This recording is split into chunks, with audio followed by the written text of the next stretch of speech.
थोड़ा आपको चुभेगा, मगर मैं भी पॉसिबल, ये मेरा निवेदन कहीं 100% तो नहीं, मगर वेरी नियर टू मैं कहना चाहता हूं। आप एक बार याद रख लेना, गरीब माँ बाप के बेटे अनाथाश्रम में है। फिर से दोबारा बोलूँगा, गरीब माँ बाप के बेटे अनाथाश्रम में है और अमीर बेटे के माँ बाप वृद्धाश्रम में है। आपको यदि 2 बार क्लिक हुआ तो सुन लेना। गरीब माँ बाप के बेटे अनाथ आश्रम में बैठे हैं और अमीर बेटे के माँ बाप वृद्धाश्रम में बैठे हैं। मैं 100 वृद्धाश्रम में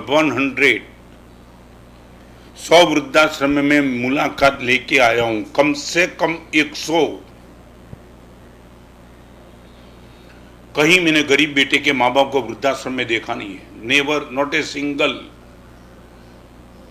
और अहमदाबाद के वृद्धाश्रम का मैं यह नाम देना नहीं चाहता हूं, उनकी भी गुडविल है, मगर वो वृद्धाश्रम में प्रवचन करने के लिए गया था। सच बताऊं, 7 स्टार होटल जैसा वृद्धाश्रम, समझ लो मैं जो कहना चाहता हूं, 7 स्टार व्यवस्था। मगर वो वृद्धाश्रम के लीडर ने मुझे बता दिया था, महाराज साहब आपको एक का बताऊं, ये आपके सामने बैठे ने पलंग पे, इनका बेटा महाराज साहब 70 लाख का मालिक था, ये 20 लाख का, 30 लाख का, और महाराज साहब रीच। और एक की तो बात उसने बताई, मैं हैरान था। महाराज साहब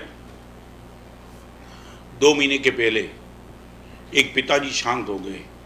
हमारे वृद्धाश्रम के कानून के हिसाब से हमने उनके परिवार को फोन करके बता दिया, और बेटा था महाराज साहब, और बेटे को बता दिया तेरे पिताजी शांत हो गए,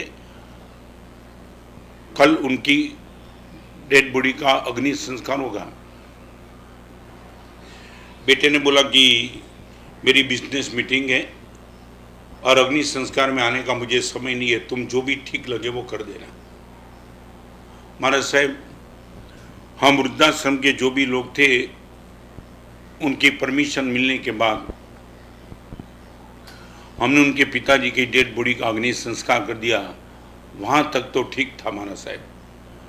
10 दिन के बाद वो बेटा खुद आया, और महाराज साहब मैं आपको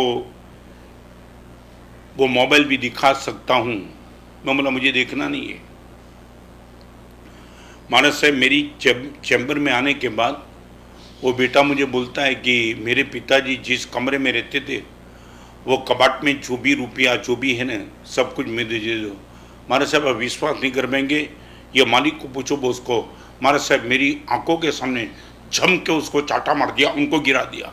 हरामखोर, तेरा बाप शांत हो गया तब तू मुझे बोलता है बिजनेस मीटिंग है, तुम डेड बॉडी का अग्नि संस्कार करो, और 10 दिन के बाद तू ये बोलता है कबाट में मैं लेने के लिए आया हूँ, नालायक मार दूंगा तुझे।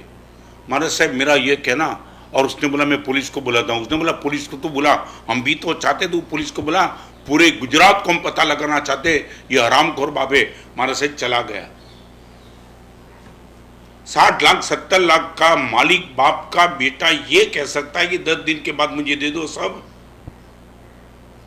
तुम भगवान को भूल गए, गुरु को भूल गए, जन्म देने वाले। मैं रिपीट करना चाहता हूं, एक बार तुमने याद कर दो, बाकीना बद्दा तुम्हारा उपकारी जे पण सौથી નજીકના ઉપકારી, પ્રધાન ઉપકારી ને પ્રથમ ઉપકારી, 3 વિશેષણ ગુજરાતીમાં કહીશ। તમારા નજીકના ઉપકારી, પ્રથમ ઉપકારી ને પ્રધાન ઉપકારી કોઈ પણ તો માતા પિતા છે। મારો નંબર પછી આવે છે। सबसे प्रथम उपकार, सबसे प्रथम उपकार, सबसे नजदीक का उपकार तो मेरे पे करने वाले यदि कोई है तो तुम्हारे माँ बाप है। वो ओल्डेज आश्रम में जा रहे,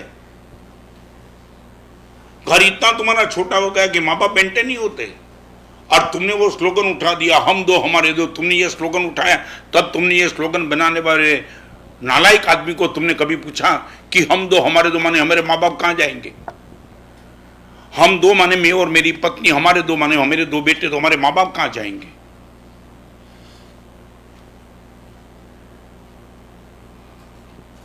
क्या तुम एग्जाम क्या देंगे? ये प्रवचन से तुम्हारा कितना परिवर्तन होगा मैं नहीं पूछना चाहता, मगर जिसके साथ तुम्हारा रिलेशन है उनको तो मेंटेन कर दो।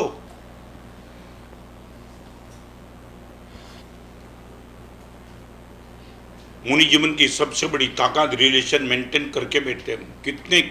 कितना उपकार लिया है। अब विश्वास नहीं कर पाएंगे, कल मेरे साधु भगवंतों की वाचना शाम को दी, तब मैंने इस संघ के उपकार को याद किया था।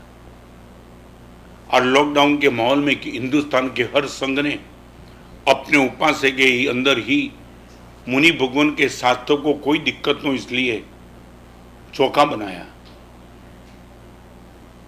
कोई जलसा करवाने के लिए नहीं, मगर एक भी साधु और साध्वी भगवान का स्वास्थ्य दूर दूर भी डिस्टर्ब न हो इसलिए चाहे एक प्रवचन नहीं किया चातुर्मास में मेंटेन, जैसे आउटपुट बोलते हैं ना कि गुरुदेव चातुर्मास करते हैं, कम से कम इतना प्रवचन तो मिला, कुछ नहीं, न मेरा प्रवचन होता है न किसी में श्रावकों को मिलता हूँ। और फिर भी मैं ये कहना चाहता हूँ गीतांजलि श्री संघ इनकी उदारता, आप एक बार, मैं नहीं कहना चाहता हूँ आप आओ क्योंकि आने की मनाही है, मगर इतनी भक्ति करने के बावजूद, इतनी भक्ति करने के बावजूद 5-7 दिन के पहले श्री संघ के ट्रस्टी आए और उसने विनती की गुरुदेव अगला चातुर्मास आपका हमें ही मिले। ये श्री संघ है, ये संघ, इनकी विनती सुनते आंख में हर्ष के आंसू आ गए। एक चातुर्मास 5-5 महीने के चातुर्मास में एक प्रवचन मिलता है। चातुर्मास तो संघ इसलिए कराता है ताकि प्रवचन मिले, न प्रवचन मिला, फिर भी ये श्री संघ कहता है गुरुदेव चाहे कितना भी कोरोना चले आपका अगला चातुर्मास हमें ही मिलना चाहिए। मैं कल शाम को मुनि भगवान की वाचना में ये संघ का उपकार याद किया। मैं मेंटेन संघ के साथ भी करता हूँ, तुमने तुम्हारे माँ बाप के साथ मेंटेन बंद कर दिया।